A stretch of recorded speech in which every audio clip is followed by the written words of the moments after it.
Fala, mergulhador, beleza? Nesse vídeo eu vou responder dúvidas sobre modelagem de REST APIs. Então, se você é um estudante ou já desenvolve APIs usando o modelo arquitetural REST, esse vídeo é muito importante para você. Então, fica até o final, tenho certeza que vai te dar uma clareza muito grande sobre tópicos extremamente importantes sobre modelagem de REST APIs.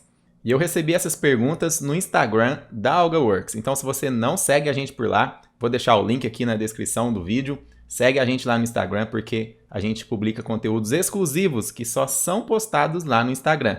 Então não fica de fora se você está a fim de aprender muito mais sobre esse assunto de modelagem, desenvolvimento de REST APIs com Spring, beleza? Então vamos lá, a primeira pergunta é como mapear uma requisição quando a ação foge do padrão CRUD? Por exemplo, cancelar pedido. Então aqui a pessoa está querendo saber quando você precisa modelar alguma ação que foge de CRUD, ou seja, de cadastrar, de excluir, de alterar e de listar, né? Então, quando foge dessas ações, como que você modela isso em REST APIs? Uma boa pergunta, tá? Porque muita gente tem essa mesma dificuldade. Vou dar um exemplo aqui, vamos para minha tela, que eu estou no Sublime Text só para ilustrar melhor, para você enxergar melhor o que eu quero explicar. Você poderia, por exemplo, no caso de pedidos, né, cancelar pedido, ele sugeriu aqui. Então, você poderia fazer um delete em /pedidos e passando aqui o ID do pedidos. Então, isso aqui é um placeholder que você passa pedido 100, pedido 200, enfim. Vou colocar aqui ID, beleza? Poderia fazer isso. Espera aí, Thiago, mas aí eu estou pedindo para excluir um pedido? Não necessariamente. Você pode, ao receber esse delete em um pedido específico, você pode entender que é um cancelamento de pedido. Funciona, beleza, e está correto fazer isso aqui. Ok? Não é a única forma. Você pode ainda fazer um put, é outra opção, tá? Estou dando algumas opções aqui. Um put em /pedidos, aqui o ID do pedido, identificando então o pedido na URI, /cancelamento. Veja que não é cancelar, tá? Não é cancelar, não é o verbo cancelar.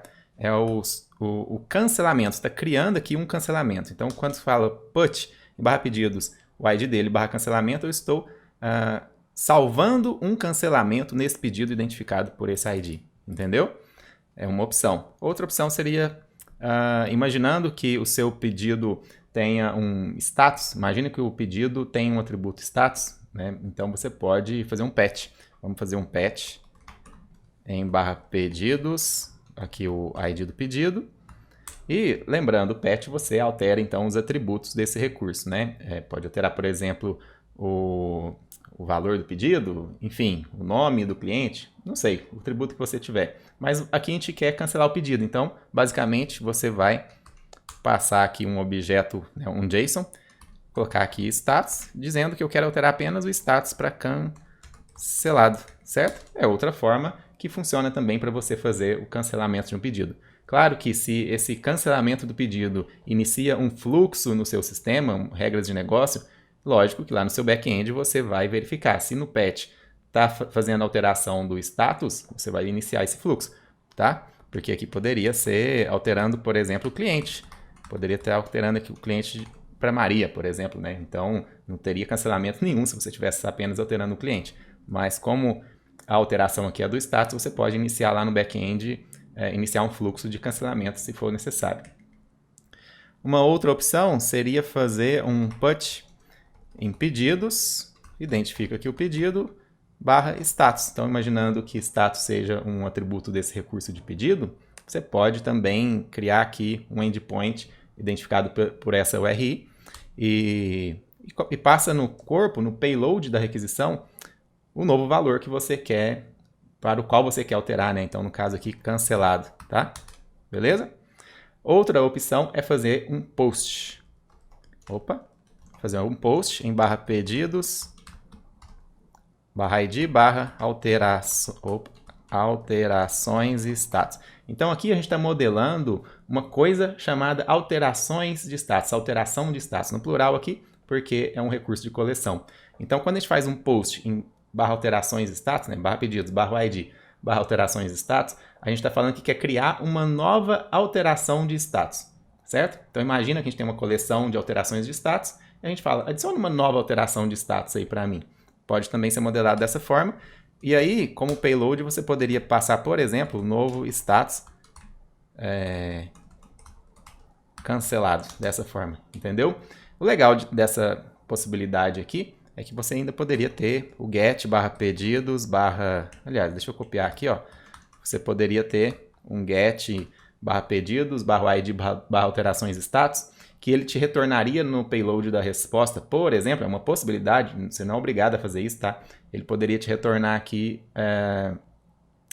um array das alterações de status já solicitadas para esse pedido. Então, você poderia ter aqui um histórico, né? Esse endpoint aqui, ó, ele retorna um get nisso aqui, ele pode retornar um histórico de alterações de status. Então, dá para aproveitar isso aí, né? Mas, de novo, você não é obrigado a fazer assim, tá? Bom, pode ter outras opções também, tá? Mas aqui eu estou dizendo, então, estou te mostrando aqui algumas das principais opções que eu utilizaria. Aí depende do que você precisa, tá? Não existe uma 100% certa, 100% errada. É legal que você use com mais consistência na sua API, né? Então, por exemplo, se você decidiu usar esse tipo aqui na alteração de status de um pedido, se você estiver fazendo alteração de status de um produto, o ideal é que você use essa mesma forma de modelar aqui, a não ser que tenha um requisito muito diferente, para o cliente da API se sentir mais em casa, né? Saber exatamente como usa a API, não ficar muito diferente para cada endpoint, para cada recurso, né?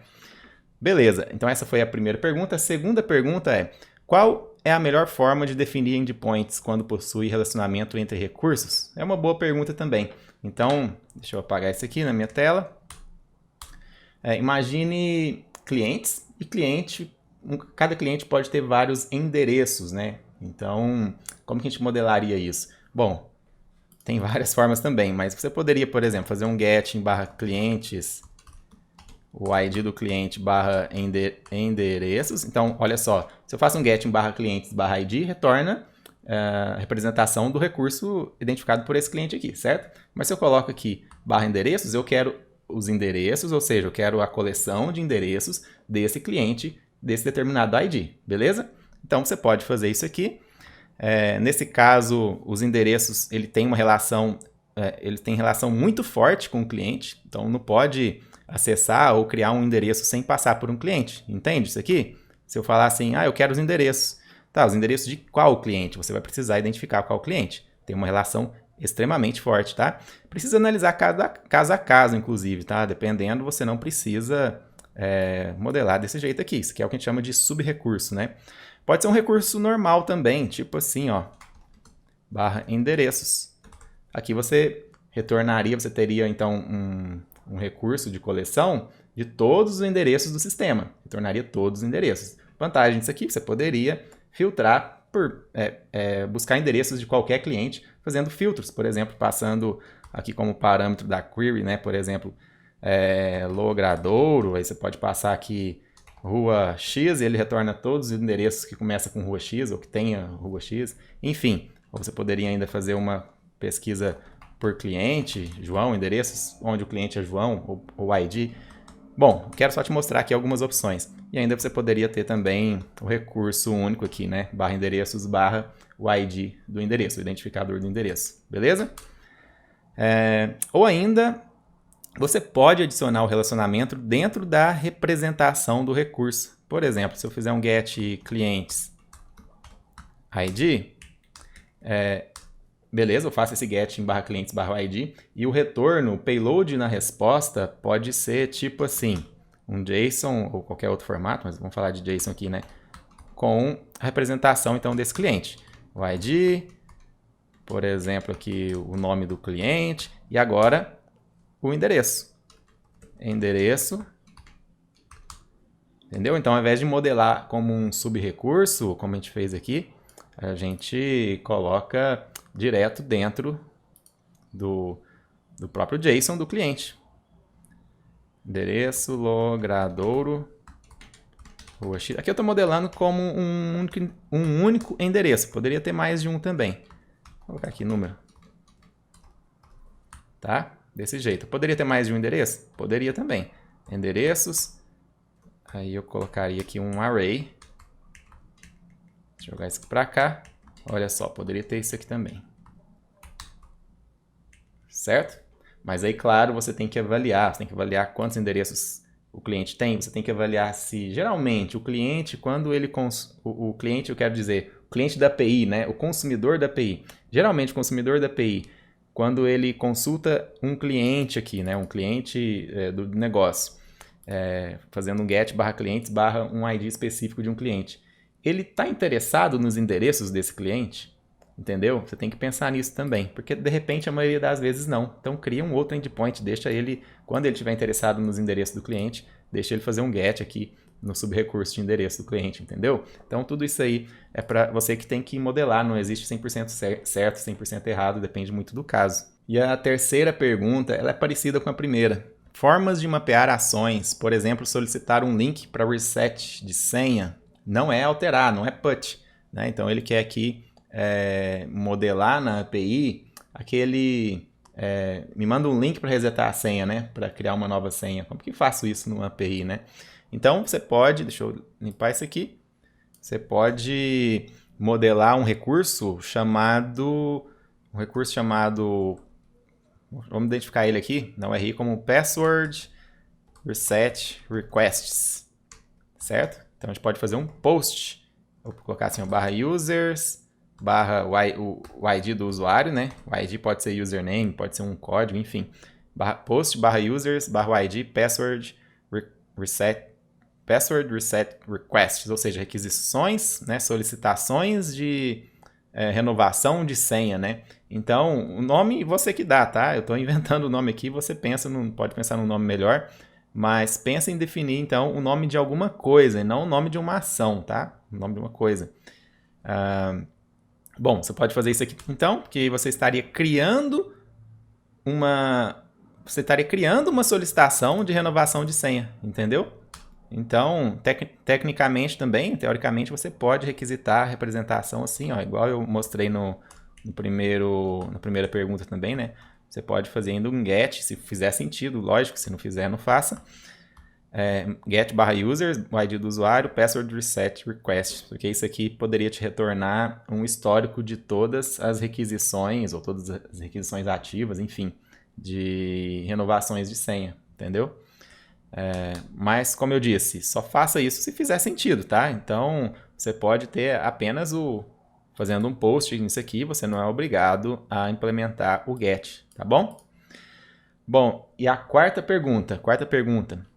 Quando faço um filtro, se não existir, qual deve ser o status 400, né? Ou seja, a classe de status 400, de 400 a 499, ou 500, ou a classe de status 500. Você entendeu bem?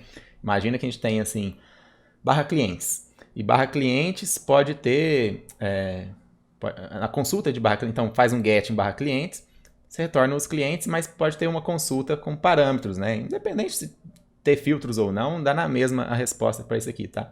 Imagina quando você faz um /clientes, não tenha nenhum cliente para ser retornado no payload da resposta. E aí, qual que é o status? Isso é um erro? Isso não é um erro? Qual que é a resposta, né? Quando você faz uma consulta em um endpoint de um recurso de coleção de clientes, por exemplo, que eu dei aqui, e não existe dados de clientes, não existe nenhum cliente coincidiu com seu filtro de pesquisa. O que você retorna no status, né? Aí ele pergunta se é 400 ou se é 500.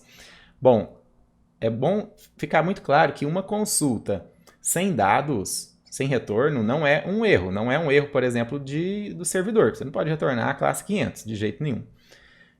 Também não é um erro do cliente. Não considero que é um erro do cliente, então você não retornaria também a classe 400, nenhum nem outro, tá bom? Qual que você retornaria dentro da classe 200? Porque deu sucesso, só não tem dados. E aí, eu prefiro retornar o 200 mesmo. 200 ok, ou seja, sucesso. Estou te retornando aqui um array vazio. Então, ao invés de não retornar nada no corpo, você vai retornar sim, você vai retornar um array vazio. O que é um array vazio? Abre colchete, fecha colchete. Você tem um corpo, entendeu? Então, você está retornando o código 200. Agora, tem gente que gosta de retornar o 204, apesar de ser menos usado, tem gente que gosta de retornar o 204. 204 significa no content, né? Ou seja, deu tudo certo por aqui, mas eu não estou te retornando nenhum conteúdo. Porém, se você usar o 204 no content, você não deve colocar um array vazio. Você deve simplesmente não colocar nada no payload mesmo, porque é isso que o 204 significa, tá? Mas eu prefiro o 200, eu acho que é melhor, porque na verdade você está retornando alguma coisa, só que essa coisa é um array vazio. Bom, a quinta e última pergunta é o seguinte: pré-requisitos para fazer uma modelagem correta. Eu vou passar aqui para você uma recomendação minha, pessoal, como eu faço e te recomendando também.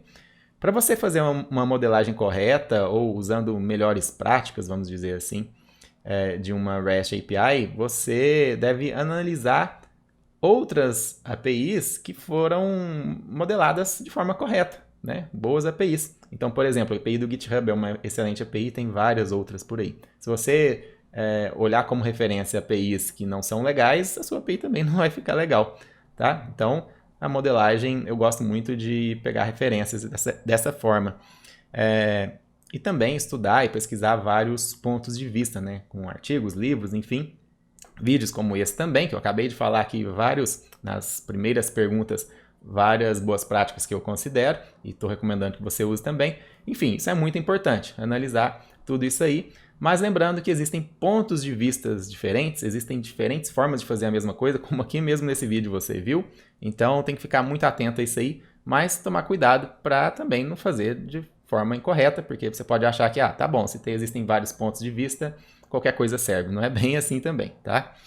E a terceira dica aqui, né, para essa resposta, como para fazer uma modelagem correta, é fazer o curso Especialista Spring REST, que é a nossa imersão aqui da AlgaWorks, nossa imersão online sobre modelagem e desenvolvimento de REST APIs com Spring. É o conteúdo mais completo do mercado. E eu vou deixar o link aqui nesse vídeo para você se inscrever na lista de espera da próxima turma, beleza?